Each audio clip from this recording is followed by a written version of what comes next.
আজ আমি আপনাদের জানাবো স্পেনের আন্দালুসিয়া অঞ্চলে মুসলিম শাসনের ইতিহাস।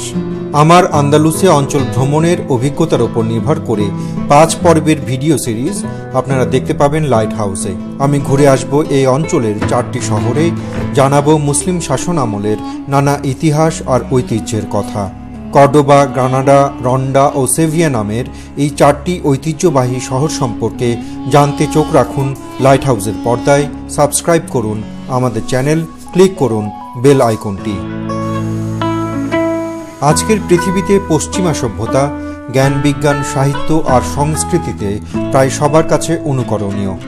নতুন আবিষ্কার আর বিজ্ঞানের নানা খাতে অবদানের জন্য পশ্চিমের দিকেই সবাই তাকিয়ে থাকে। অথচ পশ্চিমা সভ্যতা এই জয় জয়কার কিন্তু মোটেও খুব পুরনো নয়। মেসোপটেমিয়া সভ্যতা, চৈনিক সভ্যতা আর ভারতীয় সভ্যতা হাজার বছর ধরে এই পৃথিবীকে সমৃদ্ধ করেছে। ইউরোপে প্রাচীন গ্রিক সভ্যতা জ্ঞানের জগতে আর রোমান সভ্যতা রাষ্ট্রীয় কাঠামো তৈরি ও সাম্রাজ্য বিস্তারে গুরুত্বপূর্ণ ভূমিকা রাখে। কিন্তু রোমান সাম্রাজ্যের পতনের পর ইউরোপে অন্ধকার যুগ নেমে আসে। ছোট ছোট সামন্ত বা জমিদারদের নিয়ন্ত্রণে টুকরো টুকরো হয়ে ভাগ হয়ে যায় রোমান সাম্রাজ্য। বিশৃঙ্খলা, নিষ্ঠুরতা আর অরাজকতা ছড়িয়ে পড়ে চারিদিকে।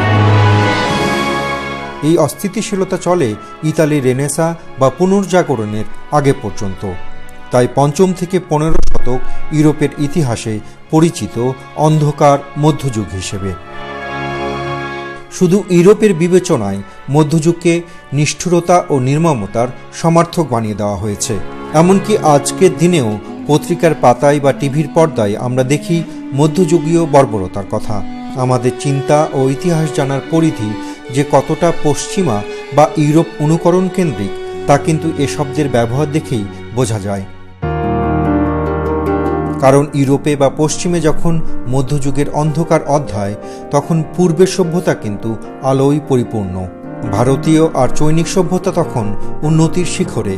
এছাড়া আরব সভ্যতারও স্বর্ণযুগ। মুসলমান বিজ্ঞানী ও দার্শনিকদের নখদর্পণে ছিল গ্রিক ও রোমান সভ্যতার প্রধান প্রধান আবিষ্কারগুলো। তারা মধ্যযুগে জ্ঞানের চর্চাকে আরও এগিয়ে নিয়ে যান।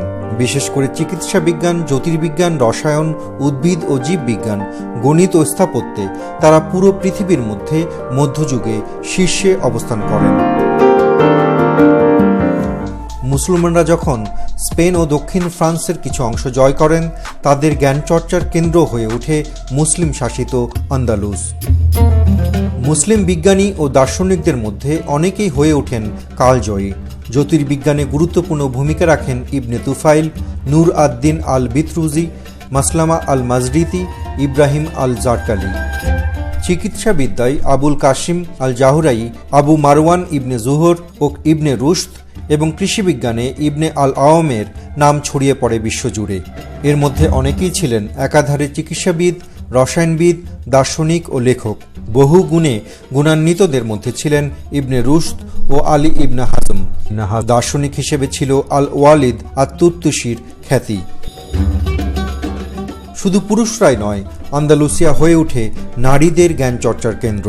ভাবতে অবাক লাগে, মধ্যযুগে ইউরোপ যখন প্রতিভাসম্পন্ন জ্ঞানী নারীদের জন্য ভয়ঙ্কর বিপদের জায়গা ছিল, ডাইনি আখ্যা দিয়ে যখন পুড়িয়ে মারা হতো নারীদের, তখন মুসলমান শাসনে স্পেনের রাজদরবারে নারী স্কলার লুবনা আল কর্তুবিয়া জায়গা করে নিয়েছিলেন।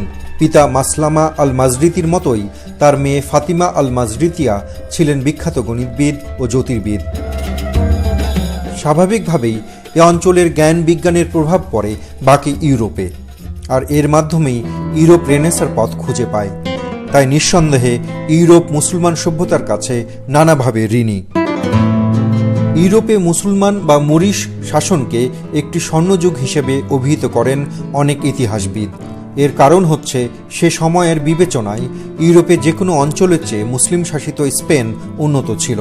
সবচেয়ে বিস্ময়কর বিষয় হচ্ছে, ইউরোপের অন্যান্য দেশে যখন ধর্মের নামে অরাজকতা আর কূপমণ্ডকতা চলছিল, সে সময় এখানে মুসলমান শাসনে ছিল পরমত ও পরধর্ম, সহনশীলতা এবং ভিন্ন মতের প্রতি সম্মান।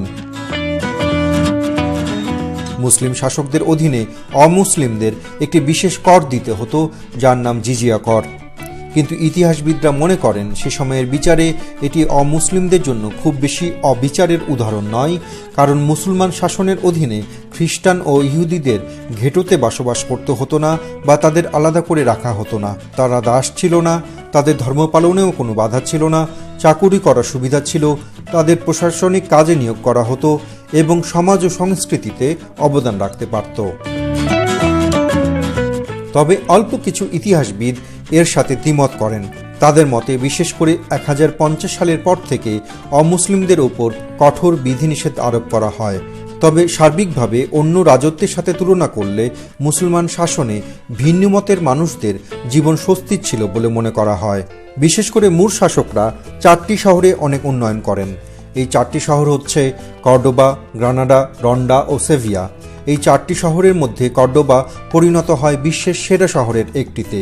সেই 1200 বছর আগেই এসব শহরে নির্মাণ করা হয় পাকা রাস্তা, ছিল রাস্তার পাশে রাতে পথ চলার জন্য বাতি, মোড়ে মোড়ে ছিল লাইব্রেরি, বিশ্বের অন্যতম শিক্ষা প্রতিষ্ঠানগুলোও ছিল সব এই অঞ্চলে। শহরগুলোর মধ্যে তৈরি করা হয় সুরম্য ভবন আর পৃথিবী সেরা আশ্চর্য সুন্দর বাগান।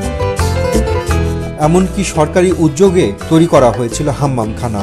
এসব শহরের নাগরিকরা এসব গণ হাম্মামখানায় দেখা সাক্ষাৎ করতেন, মিটিং করতেন, দীর্ঘ সময় ধরে গোসল করতেন। অনেকটা আধুনিক যুগের ক্লাবের মতো ছিল এসব স্থাপনা। ইউরোপের পরিষ্কার পরিচ্ছন্নতার ধারণা প্রথম নিয়ে আসেন এরাই। লাইট হাউসের পরের একটি ভিডিওতে এমন একটি প্রাচীন হাম্মামখানা ঘুরে আপনাদের আরও বিস্তারিত জানাবো। 1100 শতকের দিকে ইসলামিক সাম্রাজ্য নানা ভাগে বিভক্ত হয়ে পড়ে। টোলেডো শহর হাতছাড়া হয় খ্রিস্টানদের কাছে 1085 সালে। টোলেডো উদ্ধারের জন্য আফ্রিকা থেকে সৈন্য আসে জেনারেল ইউসুফ বিন তাশফিনের নেতৃত্বে 1086 সালে। শেষ পর্যন্ত 1102 সালে এই শহর পুনরুদ্ধার করা হলেও ইউসুফ মারা যান 1106 সালে। মুসলিম রাজ্যগুলোর শাসকদের মধ্যে একে অপরের সাথে শত্রুতা শুরু হয় যুদ্ধ। মুসলমান শাসকরা একে অপরের বিরুদ্ধে জিততে গিয়ে সাহায্য চাইতে শুরু করেন খ্রিস্টান শাসকদের কাছে। এসব গৃহযুদ্ধ আর বিদ্রোহের কারণে 1145 থেকে ধীরে ধীরে হাতছাড়া হতে থাকে বিভিন্ন অঞ্চল। খ্রিস্টান শাসকরা ঐক্যবদ্ধ হয়ে মুসলমানদের বিরুদ্ধে রিকনকুইস্ট আন্দোলন শুরু করে।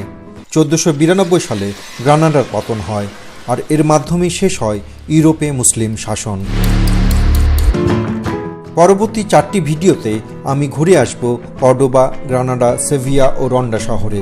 আপনাদের জানাবো মুসলমান শাসনের কতটুকু নিদর্শন এখনও এসব শহরে রয়েছে, সমাজে আর সংস্কৃতিতে কতটুকু প্রভাব রয়েছে সেসব দিনের। আরও জানাবো এই 4টি শহরের নানা ইতিহাস আর ঐতিহ্যের কথা। বাকি পর্বগুলো দেখতে আমাদের সাথে থাকুন, সাবস্ক্রাইব করুন আর চোখ রাখুন লাইট হাউসের পর্দায়।